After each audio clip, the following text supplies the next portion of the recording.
Buenas noches. Esto es Corrientes antes y ahora, programa histórico, cultural, una mirada al pasado, una visión del presente. Un programa de 1 hora de duración. Se transmite por Canal 4, Cabletel, Mercedes Corrientes, los días martes de 21 a 22 horas.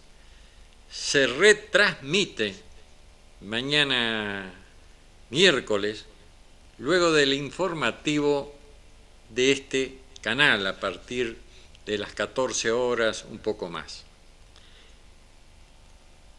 Estas historias son verídicas, las que viví, reviví en mis largas travesías por los campos correntinos. Otras que escuché de personas que las protagonizaron, donde se reflejan fielmente, sin aditamentos políticos, religiosos o sociales, a los hombres y mujeres productos de la tierra correntina. Las empresas grandes y pequeñas que empujaron la rueda del progreso, son ellos y no otros los protagonistas de Corrientes antes y ahora. En este programa tienen cabida todos los temas que nos ayuden a descifrar nuestro patrimonio intangible. También este programa lo cargamos en YouTube y allí queda para quien lo quieran ver.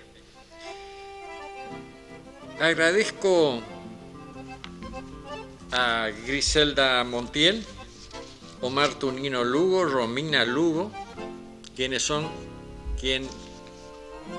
programan, y reitero, este programa. Y José María Calderón es quien maneja las cámaras y le pone al programa imágenes. El señor Víctor Manuel Semborain también apoya este programa, la cultura y la historia correntina. Agradezco al periodista Salasola porque nos presta esta mesa que tiene mucha historia para un programa histórico-cultural.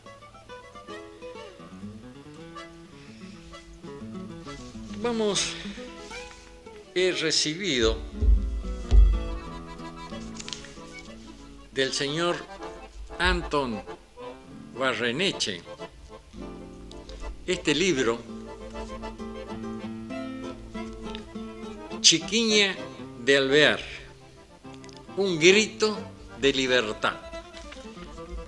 Y está dedicado a mi amigo Francisco Fresini, alma mater de Mercedes Opina, era un portal que tenía yo antes, con afecto.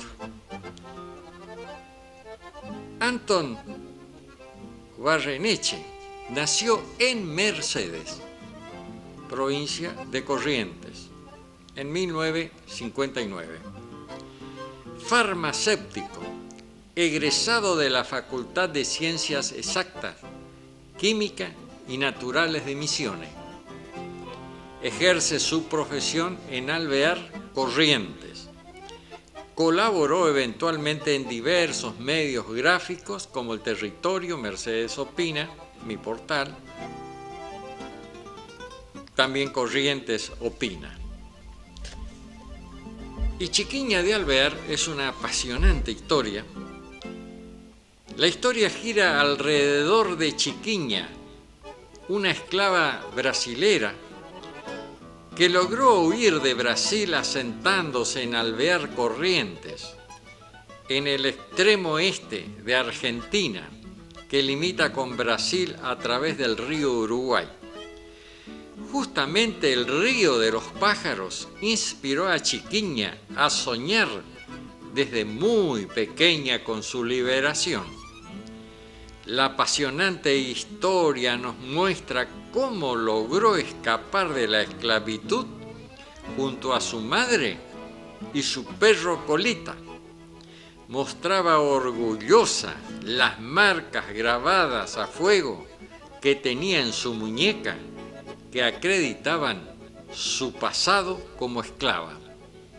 Marcas a fuego, las que se pone al ganado bovino y también al equino, en el anca a las hembras y más abajo a los machos, se los marca para acreditar la propiedad.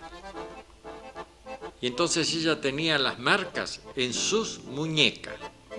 Vivió muchos años en la quinta de Panchocué, donde hizo muchos amigos, siendo una persona muy apreciada dentro de la comunidad albarense. Con el tiempo fue una productora citrícola que exportó su producción a diversos lugares del mundo. 2 de sus hermanos fueron secuestrados por tropas enemigas de Brasil y revendidos al norte durante la guerra de la Triple Alianza contra el Paraguay. La historia envuelve los escarceos de la guerra donde Corrientes sufrió invasión de su territorio.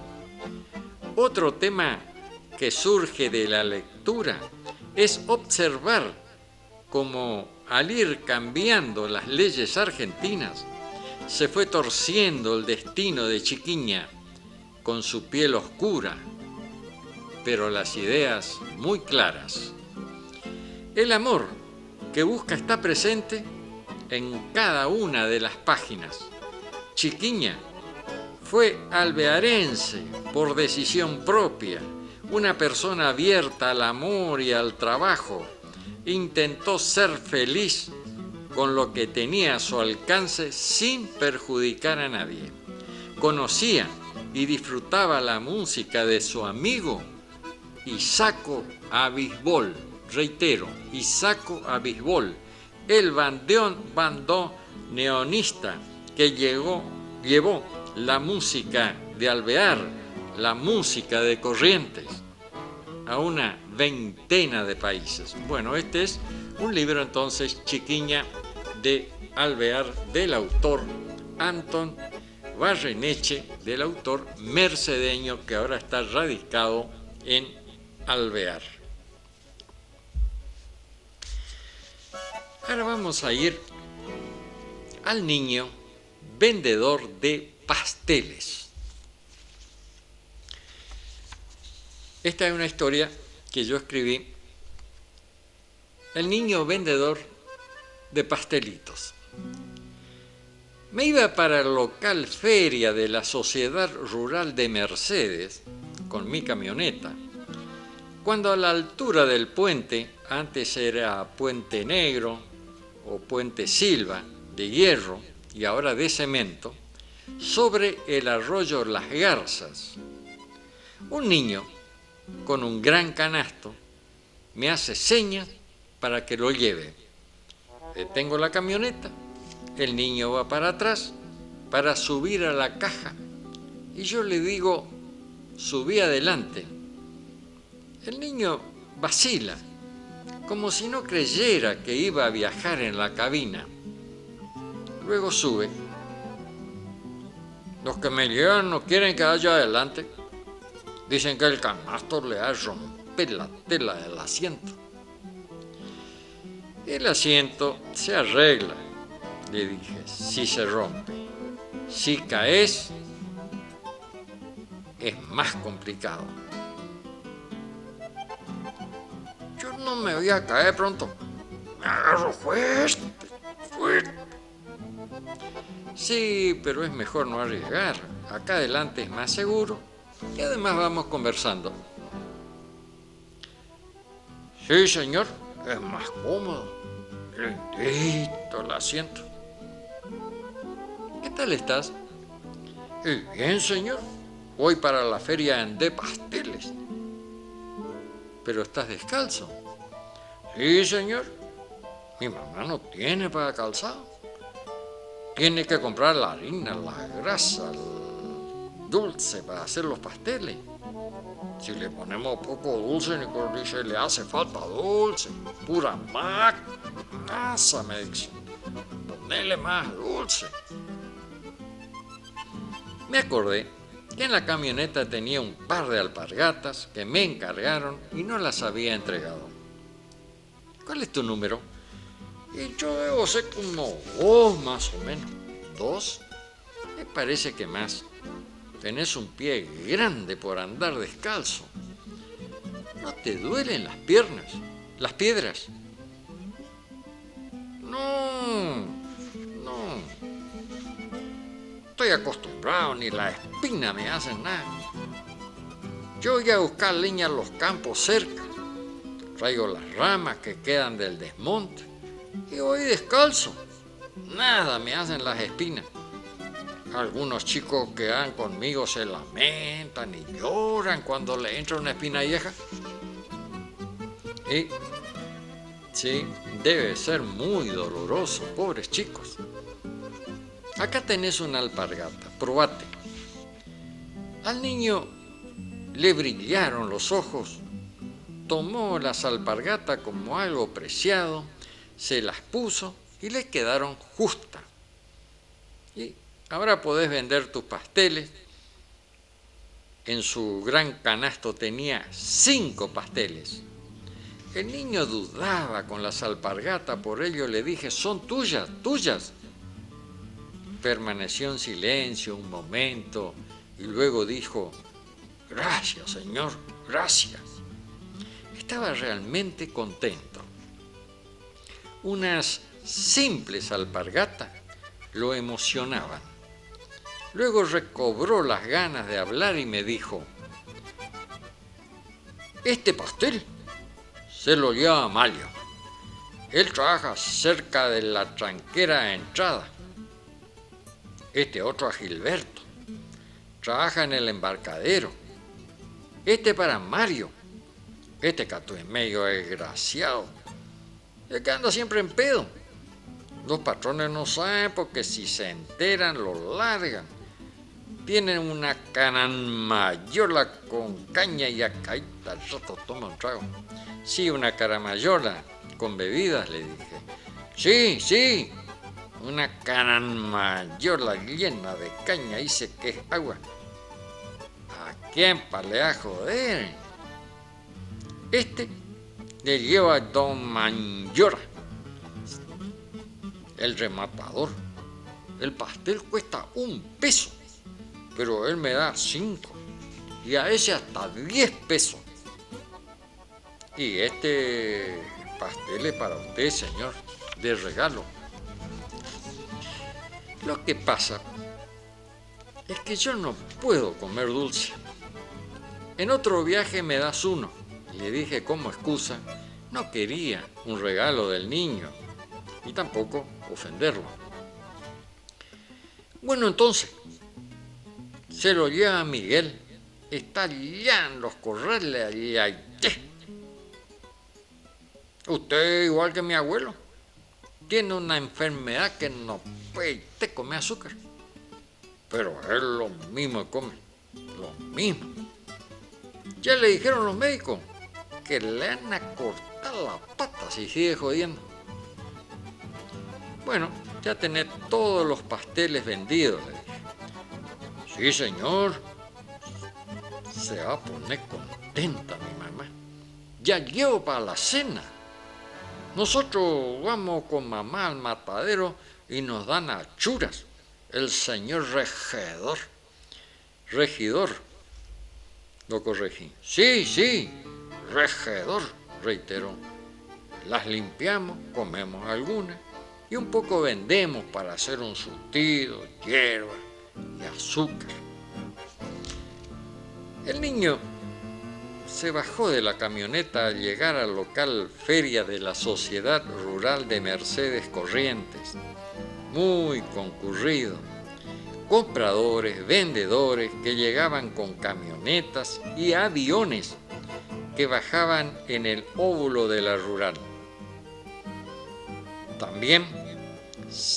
Donde también se hacían carreras de caballo y prueba de destreza en las exposiciones ferias. Los animales balaban, los caballos inquietos.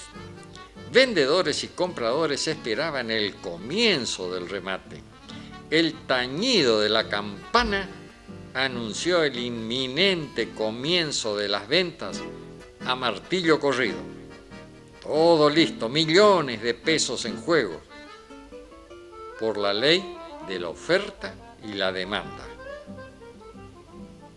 Un niño con un gran canasto y 5 pasteles iba en busca del sustento de su familia numerosa. Pero voy a también un poco a historiar quién era Mayora Olivet, uno de los hombres que mucho tuvo que ver con el negocio ganadero en nuestra ciudad y departamentos vecinos. Fue el martillero público Carlos Mayora Olivet. Sus inicios en esta profesión fue en la firma Pini Gadea y compañía. Luego pasó a formar parte de Ganadera Comercial, donde por varios años fue rematador oficial. Retirado de esa firma, lo hace para iniciar por su propia cuenta en 1964, que inicia la firma Carlos Mayora Olivet. Ahí lo tenemos en la foto, gran rematador. En algún momento voy a historiar bien toda su trayectoria, entonces, de Carlos Mayora Olivet. Ahora vamos a ir al ciclón que asoló a Mercedes. El ciclón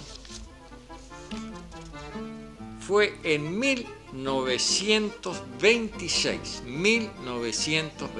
Después hubo otro ciclón, hubo un tornado y otro tornado. Pero este fue el primer fenómeno atmosférico que asoló a Mercedes. Esta nota sobre el ciclón la escribió Carlos Alberto Sánchez, el periodista Carlos Alberto Sánchez. Ciclón del día 28 de septiembre de 1926, casi 100 años, ¿no? 21 ahora, 95 años. En horas de la noche, un ciclón castigó a la ciudad de Mercedes y los cables conductores de energía eléctrica se desprendieron de los soportes insertados en las columnas. Agréguese a esto las casas derrumbadas y los techos volados. En la esquina de Belgrano y Fray Luis Beltrán, a media cuadra de la usina, transitaba un peatón que se enredó con los cables caídos, portadores del fluido eléctrico, y el vecino, Carmelo Zapata, que sintió los desesperados gritos, intentó socorrerlo tomándolo de las manos, pero recibió una fuerte descarga eléctrica que lo derribó al suelo, salvando de esta manera su vida. Zapata recurrió a su linterna, pero no funcionó. Entonces tomó de la cintura el revólver que portaba, efectuando 5 disparos como un llamado de atención. Acudieron vecinos y personalmente el comisario y parte de su personal. Ante la situación de la víctima, que se retorcía desesperadamente, acompañada de lastimeros quejidos, avisaron a la usina pidiendo el corte de energía. Pero, el encargado, Guillermo Schiffer, se negó a hacerlo, argumentando que no podía dejar a la población sin luz. Ante esta situación, el comisario, revólver en mano, obligó a Schiffer a cortar la energía. pero para entonces la víctima ya había fallecido. Era el cabo de policía Ambrosio Rodríguez, de 28 años de edad. Murió electrocutado. En la emergencia, ante el vendaval que acusó la precipitación pluvial de gran magnitud, inundando calles de la población. Por tal motivo, la policía, para prestar auxilio, tuvo que movilizarse a caballo y para mayores desplazamientos contrataron 4 automóviles de alquiler que había en Mercedes. 4 automóviles de alquiler en 1926. El empleado de la usina, Guillermo Schiffer, fue culpado y se le hizo responsable de la muerte del policía, yendo a parar a la cárcel. Bueno, este fue el primer ciclón. Bueno, en algún otro programa vamos a relatar qué pasó con el segundo ciclón. Ahora vamos a ir a un chamamé, La fruta prohibida, Tichi Seltzer y Los del Estero.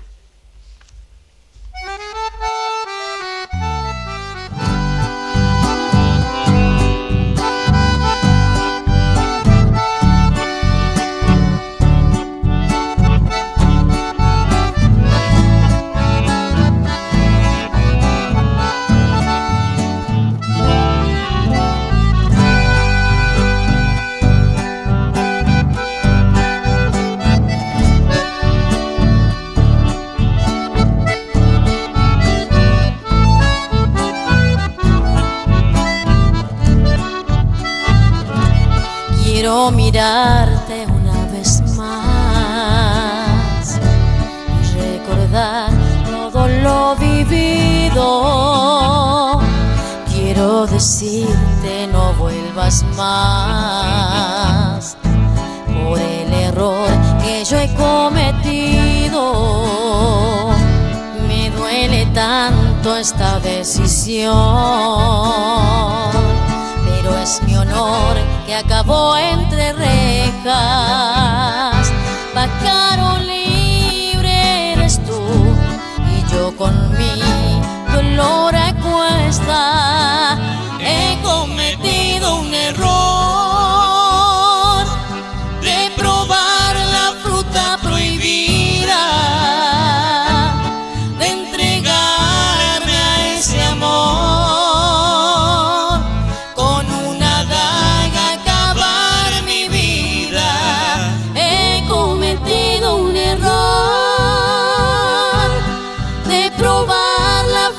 Prohibida, de entregarme a ese amor, con una daga acabar mi vida. He cometido uno de mis peores errores y culpa de la fruta prohibida lo perdí todo.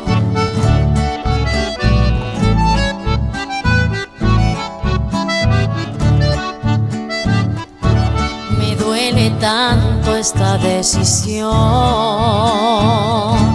pero es mi honor que acabó entre rejas.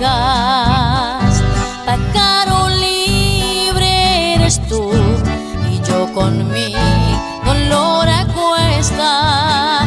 He cometido un error de probar la fruta prohibida, de entregarme a ese amor, con una daga acabar mi vida. He cometido un error de probar la fruta prohibida, de entregarme a ese amor, con una daga acabar mi vida.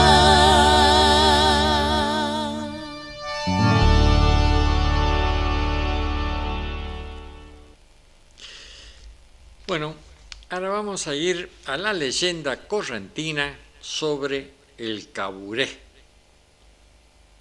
La penumbra, los rumores, la humedad y el calor de la selva despiertan la leyenda, impulsan a la gente a ver seres todopoderosos que los envuelven y dominan con su magia.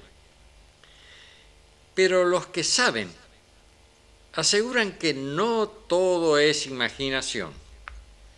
La selva tiene una potencia muy real, representada por los seres de carne y hueso, capaces de reinar sobre los demás con la fuerza del espíritu. Uno de ellos es el caburé. No es, como decimos, un demonio imaginario. Es un ser vivo, como nosotros. Apenas un pajarito, por su tamaño no pasa de los 15 centímetros, pero es la más poderosa ave de la selva. Allí su nombre, rey de los pajaritos. A primera vista es una lechucita de plumaje gris parduzco que se confunde en la hojarasca. Llaman la atención sus garras poderosísimas para su tamaño y la cabeza relativamente grande, armada de un afilado pico y un par de ojos capaces de dominar con la mirada. Los ojos del caburé, innumerables testimonios aseguran que cuando el rey de los pajaritos quiere saciar su voracidad, se posa en la rama de un árbol elevado, da un grito dominador y penetrante y mira rápidamente a su alrededor. Los pajaritos que lo rodean se aterran y quedan casi inmóviles, no pueden huir. Como atraídos por un imán se acercan al caburé saltando de rama en rama torpemente para que el rey, impasible, elija su presa, que mata de un certero picotazo. Otros testigos, en cambio, aseguran que no es cierto, que el caburé hipnotice con su mirada. Lo que ocurre, dice, que el implacable cazador mata de noche, especialmente a pichoncitos tiernos. A la mañana siguiente, cuando los pajaritos descubren sus crímenes, se alborotan, los rodean, chillan, como acusándolo de las muertes cometidas, mientras él permanece impasible, despectivo, sabiendo que ninguno se atreverá a atacarlo. El caburé o caburey es un pájaro del noreste de gran ascendencia sobre las demás aves de la selva. Se dice que a su llamado acuden todos los pájaros de la floresta, entre los que elige su víctima.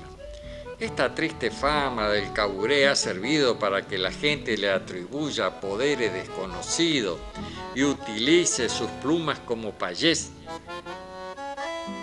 o amuleto para obtener ventajas espirituales, materiales, suerte en el amor, en el juego, en la guerra, etc. Esa es la creencia. Que esos amuletos, colgados sobre el pecho, dan un poder irresistible a quien los lleva. En esta larga guerra entre Dios y el demonio que culminará en el juicio final, sucedió una vez que Tupá creó un hermoso pájaro, señor y rey de los cantores. Lo hizo magnífico, como todas sus creaciones deslumbrantes y de voz maravillosa, para que las demás avecillas, en un anhelo de superación, emularan entre sí para alcanzar su voz, su porte y donosura. Pronto el caburé difundió el sortilegio divino de su voz, hechizando con su canto a todos los moradores de la selva, que le rodeaban embelesados, dominados por la magia de sus trinos. Así fue el caburé en un principio, y así le conocieron generaciones y generaciones de aves de la selva y la floresta. Pero, el rey de los cantores tenía un talón de Aquiles, un punto vulnerable como todos los elegidos. No debía ser sorprendido durante el sueño a solas. Pero una noche, por conjuro de los hados negros, el hermoso cantor se encontró solo en la espesura. Había desgranado todo el día el concierto prodigioso de su voz y fatigado quedó dormido. Añac, en esta ocasión única, le introdujo el maleficio. Al día siguiente el caburé ya no era lo mismo, ya no era el mismo. Su voz había degenerado y su mansedumbre se había trocado en ansias incontenibles de crimen.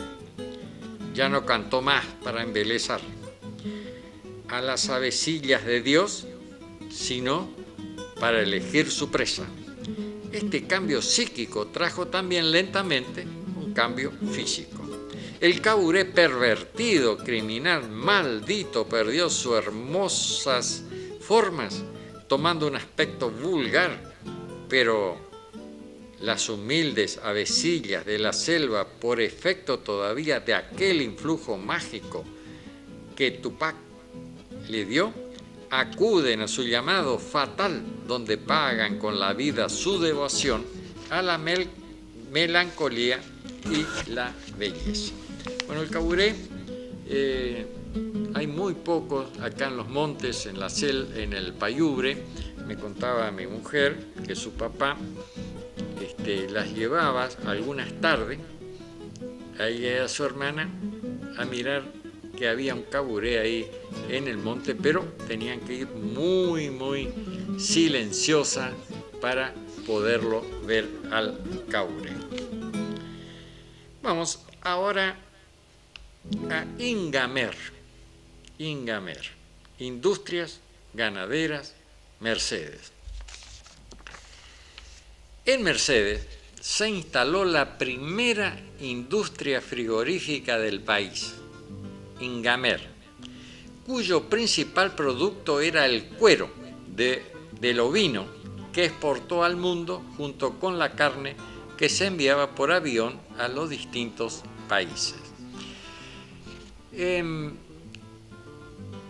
Este frigorífico tenía la particularidad de que el producto principal no era la carne, siempre el producto principal del vacuno, obviamente la carne, y luego el cuero, las menudencias.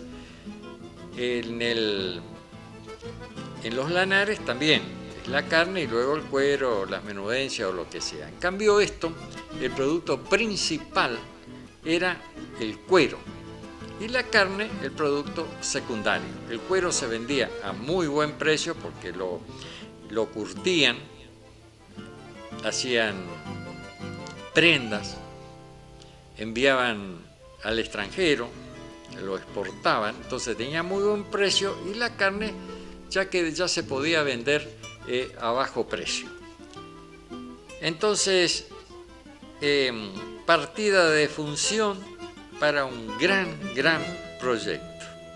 Ingamer, la primera industria frigorífica curtidora del mundo. Cuando vinieron los brasileños, se admiraron de esto, y dijeron que ellos querían hacer algo igual, pero había que tener en cuenta que acá el departamento de Mercedes, Curuzú, también Paso de los Libres, había muchísimo ganado, muchísima oveja, ganado ovino. Siempre contamos el cordero callejón, porque había muchísimas ovejas incluso por los callejones, por las calles, por las rutas, y que cuando se quería comer un asado se iba y se buscaba un cordero de ahí nomás. No pasaba nada, porque había una gran existencia. En la Argentina teníamos en aquel entonces 52 a 55 millones de ovejas y ahora no sé si hay 19, es decir, bajó muchísimo. Pero bueno, entonces esto se aprovechaba el cuero de la oveja y obviamente la carne.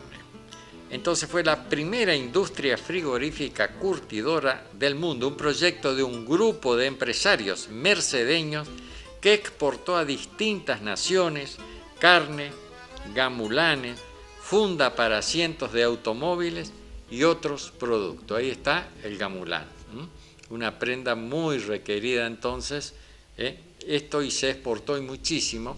Y a mí me contó el señor Roldán que en la Guerra de las Malvinas ellos mandaron 20.000 de estas prendas para los soldados, obviamente que estaban ahí en Malvinas, pero nunca le entregaron nada. No se sabe qué pasó con esos 20.000 gamulanes. Ingamer, entonces, un enorme proyecto industrial que pudo cambiar la historia económica de Mercedes, Corrientes y también de la provincia, quebró por las políticas económicas de los gobiernos que privilegiaron la especulación financiera a la producción. Ahí están cargando en aviones los productos para exportar. Silvia Etelvina Camacho dice: el frigorífico que abastecía a toda la provincia, más la fábrica de pieles de cordero y ganados vacuno, abrigaba a todo el mundo. Hoy Mercedes tendría más del único edificio. Cuando voy a mi ciudad natal, paso camino al cementerio, siento dolor. Es como ver a un ser querido, triste sueño en el que se reabra Ingamer nuevamente. Laura Espinosa dice: me trae gratos e ingratos recuerdos. Mi papá José Espinosa trabajó ahí.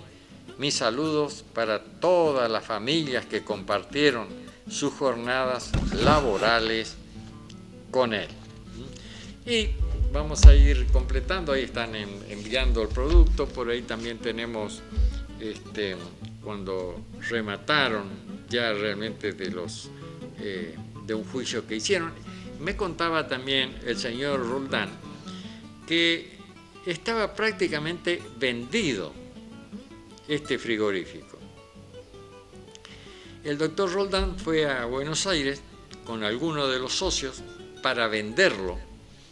Ya había una firma extranjera, no sé de qué origen, de qué origen, sí. Y bueno, estaban esa noche en el hotel, al otro día tenían que ir a venderlo. Con un aporte, iban a hacer un aporte de capitales muy importante, esta firma, lo iba a reactivar. Y mucho, ahora andaba con problemas, ya que los bancos le retaseaban los créditos. Y fue un mercedeño que estaba en el directorio del banco de entonces el que negó el financiamiento que debían darle a este frigorífico, a esta gran industria. El financiamiento, este mercedeño dijo no. Y bueno, entonces ellos se fueron a Buenos Aires. Estaba relatando recién, bueno, estaban esa noche en el hotel cuando se produce el golpe de Estado y asume entonces como ministro de Economía Martínez de Hoz, da un discurso y dice: se terminó la economía de especulación, ahora viene una economía de producción. Entonces los socios se miraron y dicen: ¿cómo? Ahora que vamos a tener las posibilidades de desarrollar el frigorífico, de darle un gran impulso, viene una economía de producción, se va a terminar la especulación y todo eso, decidieron no vender. Al otro día le comunicaron entonces a la gente que había venido del extranjero a comprar el frigorífico que le dijeron que no lo iban a vender. y le explicaron los motivos. La gente, bueno, lo entendió, se fueron, volvieron, pero la economía que implementó Martínez de Hoz Videla era de absoluta especulación también, favoreciendo a los bancos, esto dando créditos indexados a la inflación, y esto fundió industria, pequeños y medianos productores. Y los comienzos, en mayo de 1966, como adelantábamos, se formaliza la escritura constitutiva de Industria Ganadera Mercedes, con el aporte de un grupo de ganaderos y empresarios locales dispuestos a enfrentar el desafío. Se elige un primer directorio que por varios años se mantuvo presidente, doctor Carlos Isidro Roldán, vicepresidente don Bruno Felipe Dreus, directores titulares don Rolando Moulin, Ulises Delfor Manzanelli, Raúl Roldán, ingeniero Norberto Enciso y Carlos Mayora Olivé. Ahí eso que se ve ahí es el edicto que terminó con Ingamer, su remate. Bueno, como el síndico titular, contador Juan Leonardo Aquino, y suplente contador José María Arzuaga. Vale la pena recordar los primeros accionistas socios fundadores de la sociedad anónima: Antonio Sánchez, Rolando Moulin, Carlos César Mayora Olivé, Zaida A. de Cairolo y compañía, doctor Carlos Isidro Roldán, Isabel Aguirre de Aquino, Oscar Juan Barbará, Bruno Felipe Dreus, Gabriel Ignacio Nocetti, Héctor Raúl Robol, Arturo Roldán, Gisele María Amadei, Rafael Eskenazi Peloso, Chervin Ganadera Sociedad Anónima, Sagaspe Hermanos, Carlos Esteban Arrechi, doctor Carlos María Medina, Isabel Leonor Iberti de Salas, Julio Pioli de Roldán, Ulises Delfor Manzanelli, Puntas de Guayaibí, Jaime Neil McLean, Donald Cameron McLean, Enciso Hermano, Juan Leonardo Aquino, Andrés Augusto Paterlini, José María Arzuaga, doctor Pedro Esponde, José María Bianchi, Pedro Celestino Goldaracena, Hortensio Gómez Antúnez, Oscar Paulo Ferrando Devoto, Ramón García, Ernesto Marcelino Belaustegui, Luis Ángel Poletti y Faustino Juan Poletti. Bueno, entonces estos fueron los primeros accionistas de Industria Ganadera Mercedes. Ahora vamos a recordar a los troperos correntinos, troperos de la Patria Grande, Paraguay Chiró, Isidro Acosta. Entonces vamos a recordar a uno de ellos, pero en una oportunidad hemos puesto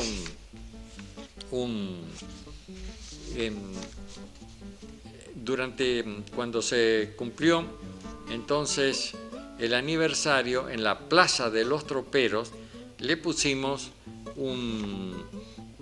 con la directora de Cultura de la Municipalidad de Mercedes una placa a una cantidad de troperos, y entonces en algún momento vamos a ir hablando sobre ellos. Paraguay Chiró Isidro Acosta nació el 2 de enero de 1850. Era hijo de La Paz Acosta, de nacionalidad paraguayo. Mercedes lo conoció recorriendo sus calles, entonces polvorientas del siglo pasado. Se pasó la vida sobre el lomo de sus caballos, que cariñosamente llamaba con los nombres que identificaban a los ríos más importantes de la zona, como el Batel, el Miriñay, Ayuí, Cabatí. Además, estaba la Tormentosa, Doradillo, Pico Blanco, entre otros quienes lo acompañaban en sus largos viajes arreando el ganado. No usaba la crina ni la cola de sus caballos, siempre estaban muy largas y él se encargaba de desenredar con su chaira. En esa época el ganado gordo se enviaba a frigorífico en vagones de ferrocarril, se cargaban 20 o más vagones de novillo de 500 kilos cap yuquerí. Y el ganado de invernada para engorde por arreo, una tarea difícil, más en esa época que no había caminos y se debía llevar el ganado atravesando campos, orientándose por la luna y la puesta o salida del sol. Paraguay Chiró llevó a Entre Ríos miles y miles de cabezas de ganado, eso eran ganado de engorde, atravesando arroyos muchas veces crecidos, debía pasar con la hacienda a nado, soportando el impiadoso sol del verano, las lluvias y el frío del invierno. En su maleta llevaba la pava tropera muy chata, un hierro asador, hierba, fósforos y para cubrirse una capa brasilera muy usada en esa época, cojinillos lanudos de capones boca llena para temperar los muy largos viajes y servía también esos cojinillos de cama en las noches. Donde no había rondadero, potrero chico de unas 20 hectáreas con alambrado seguro, debía rondar la hacienda para que no se escape. Por turno toda la noche los troperos debían hacer guardia montada. Acosta fue un maestro de troperos, muchos se formaron a su lado. Lo fundamental es que el tropero no debía beber durante la tropeada, prestar atención al movimiento del ganado y si algún animal se retrasaba, averiguar por qué, si estaba rengo o estaba enfermo. Paraguay también adiestró los caballos troperos que tienen una característica especial. Son mansos pero vivaces, dóciles de boca si se debe correr algún animal que se sale de la tropa. Estos caballos troperos, las estancias, por ahí le daban a los troperos caballos para que ellos a su vez los adiestren, los enseñen de cómo se lleva en la tropa, porque estos caballos después servían y mucho en la estancia. Paraguay tenía un llavero contador, contaba la hacienda al llegar a la parada de descanso nocturno y a la salida. Una tarea que solo lo hacen los que tienen una gran práctica. La hacienda pasa rápido y el contador va tarjando cada 50 animales. Nunca perdió un vacuno. Siempre entregó la cantidad que le confiaron. Un hombre importante, muy importante dentro de la economía pastoril. Aportó trabajo, experiencia y sapiencia para el desarrollo de la actividad ganadera. Cuidó de grandes capitales. Trasladó como un camión de caudales enormes sumas de dinero en 4 patas. Siempre con humildad, con orgullo por su trabajo. No lo detenía ni la inclemencia del tiempo, ni los arroyos crecidos que debía pasar a nado. Dormía en el suelo sobre cojinillos, cocinaba a la estaca la carne, nunca un rezongo o una protesta, menos aún una huelga. Como muchos troperos prestaron un gran servicio a sus patrones, al departamento, a la provincia y al país. Sin ellos no hubiera sido posible la ganadería, la que brilla en Palermo y tantas otras exposiciones. La mejor carne del mundo, orgullo argentino, divisas para el país. Casi nadie recuerda a este eslabón fundamental para el desarrollo ganadero. Todos ellos murieron en el olvido y en la pobreza, con necesidades. Casi nadie se jubiló. Transportaron millones y millones y solo recibieron una pequeña retribución. Troperos correntinos, troperos de la patria grande. Voy a ir nombrar algunos de los troperos, de los troperos. Nosotros, como dije, le pusimos esta placa. Fue un acto importante, vinieron los familiares. Estamos preparando un video para enviar a alguna gente que nos pidieron, familiares. Algunos estuvieron por mi casa y se les caían las lágrimas, el reconocimiento que le hicimos a sus padres, a sus abuelos, a estos troperos. Ahí pasamos algunas de las fotos. En algún momento vamos a pasar todas las fotos que tenemos, el acto que se organizó. Y voy a leer algunos troperos, todos muy famosos: Juan Lovera, Luis González, Anastasio Bordón, Leocadio Mambrín padre, Cunumicho Mambrín, Melitón Mambrín, Currey Mambrín, Tana Mambrín, Chingolo Mambrín, Cambá Mambrín, sus hijos, Oscar Mambrín, Juan Mambrín, hijos de Cunumicho, nieto de Leocadio, toda una familia de troperos, Ramón Moncho Mambrín, Capataz Mambrín, Silvio Mambrín, Ricardo Mambrín, Luis Mambrín, hijo de Melitón, nietos de Leocadio, Seferino Ojeda, Tatú, Manuel Manucho Ojeda, Ramón Quirós, Félix Roa padre, Ramón Moncho Roa, Raúl Guegué Roa, sus hijos, Demesio More, Siriaco Pintos padre, Valentín Pintos, Vale Ramón Pinto, Eleuterio Pinto padre, Pedro Petizo Pinto, Cándido Sosa padre, Victoriano Sosa Vito, Miguel Sosa, Omar Sosa Mango, Lito Sosa hijo, Sebastián y Martín Sosa hijo. Bueno, mucho entonces.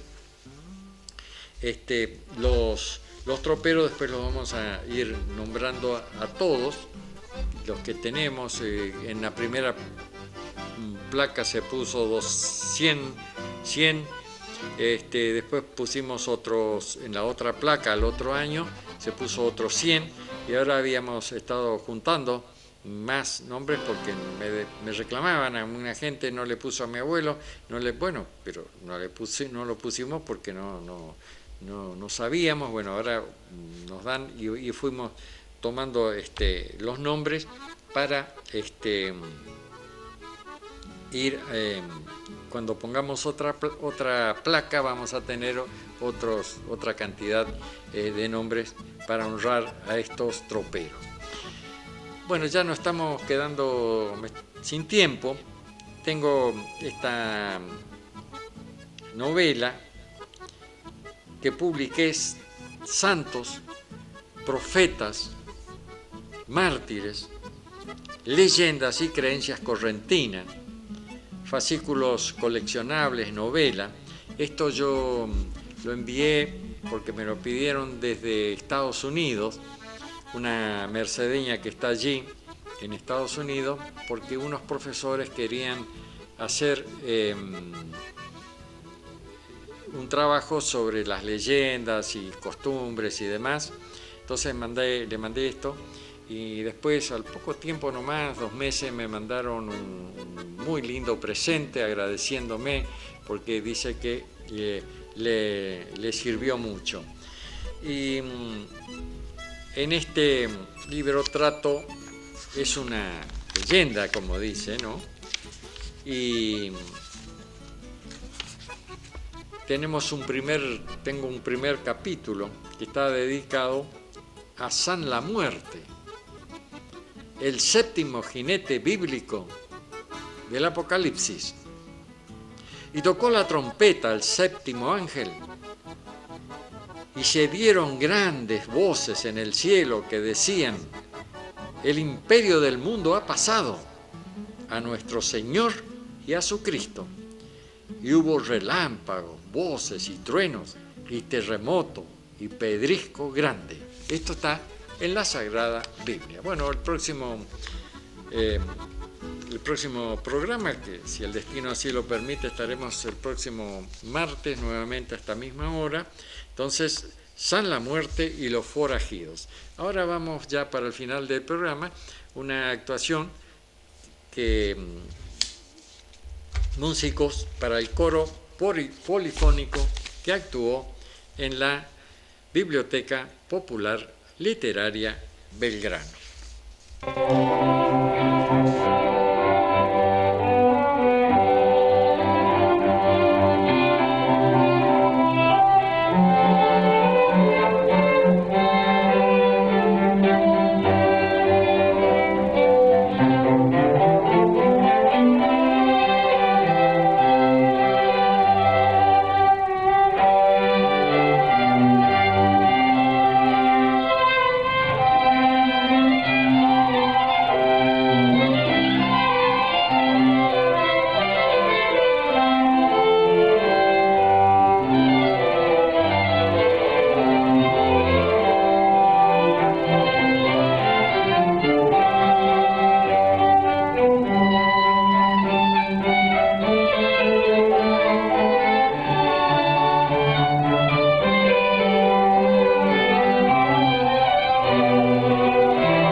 Bueno, esto ha sido todo.